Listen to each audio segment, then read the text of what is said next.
जय हिंद दोस्तों।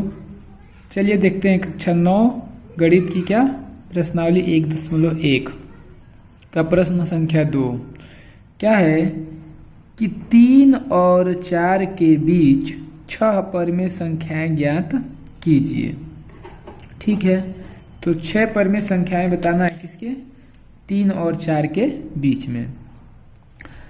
तो 6 संख्याएं ज्ञात करने के लिए हम पहले क्या करेंगे, सॉल्यूशन लिख लेते हैं इसका।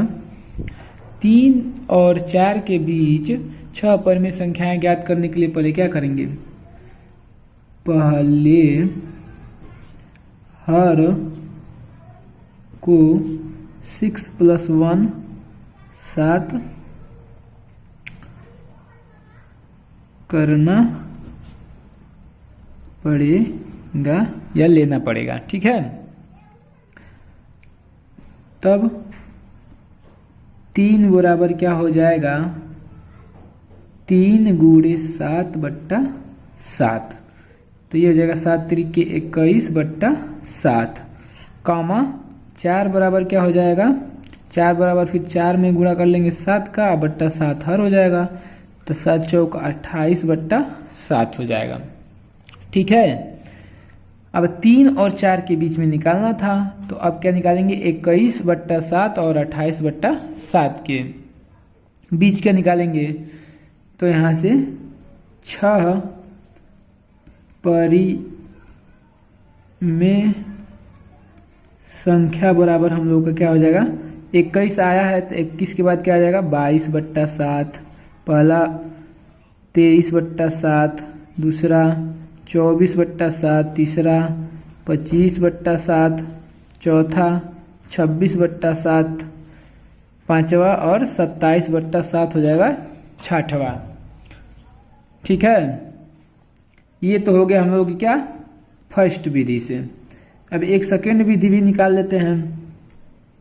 3 का और 4 के बीच में पूछ रहा है, तो ये हो जाएगा 3.1, 3.2, 3.3 और 3.4,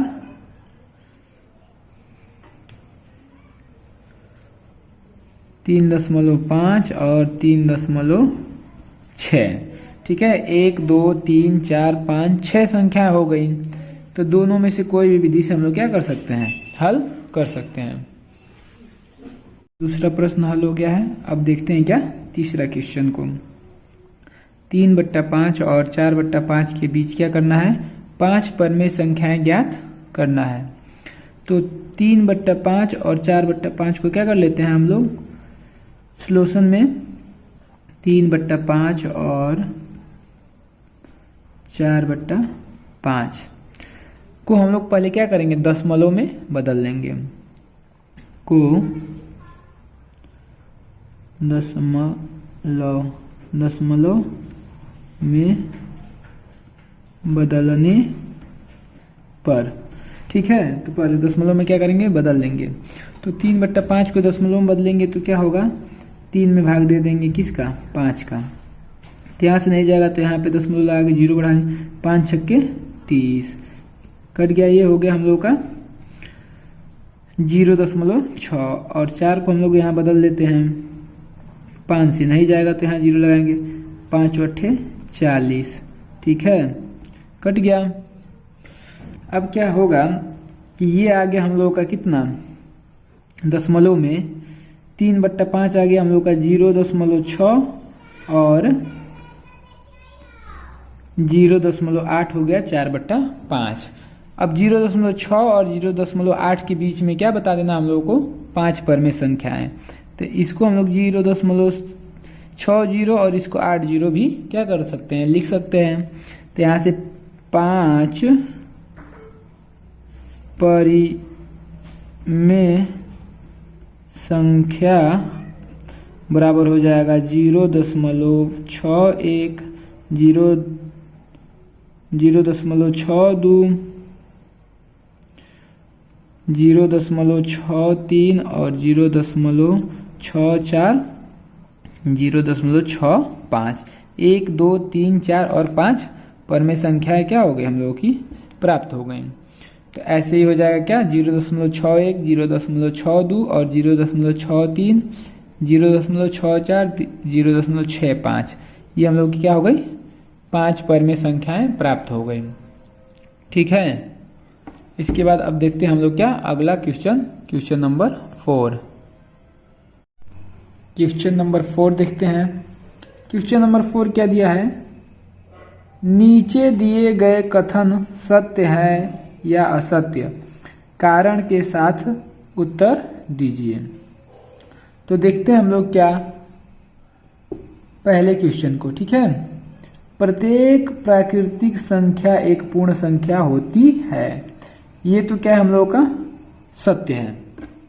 ठीक है, ये क्या है, सत्य है, क्योंकि जो भी प्राकृतिक संख्याएं होती हैं वो क्या होती है, पूर्ण संख्या होता है। ये पूर्ण संख्या क्या होता है, पूर्ण संख्या होता है 0 से लेके 1 2 3 4 डॉट क्या होता है, इन्फिनिटी तक होता है। और प्राकृतिक संख्याएं क्या होती हैं, 1 से लेके इन्फिनिटी तक। ठीक है, तो 0 को जब प्राकृतिक संख्याओं में ऐड कर लेते हैं तो हो जाता है हम लोग की क्या, पूर्ण संख्या हो जाता है। तो इसी प्रकार ये क्या है, कथन सत्य है कि प्रत्येक प्राकृतिक संख्या क्या होता है, एक पूर्ण संख्या होता है। अब दूसरा क्या है, प्रत्येक पूर्णांक एक पूर्ण संख्या होता है। तो ये क्या है, ये हम लोग का असत्य है, क्योंकि प्रत्येक पूर्णांक क्या होता है, एक पूर्ण संख्या नहीं होता है। तीसरा है, प्रत्येक परिमेय संख्या क्या होता है, एक पूर्ण संख्या होता है। ये भी क्या है, गलत है, क्योंकि जो परिमेय संख्याएं होती है वो p/q के रूप में होती हैं, और जो पूर्ण संख्या होगा वो क्या होगा, p/q के रूप का नहीं होगा। इसलिए ये भी क्या है, ये भी असत्य है, असत्य है। ये भी क्या है, असत्य है, और ये क्या है, सत्य है, सत्य है। ठीक है, तो प्रश्नावली 1.1 का चारों क्वेश्चन खत्म हो गए। अब प्रश्नावली 1.2 को हल करेंगे।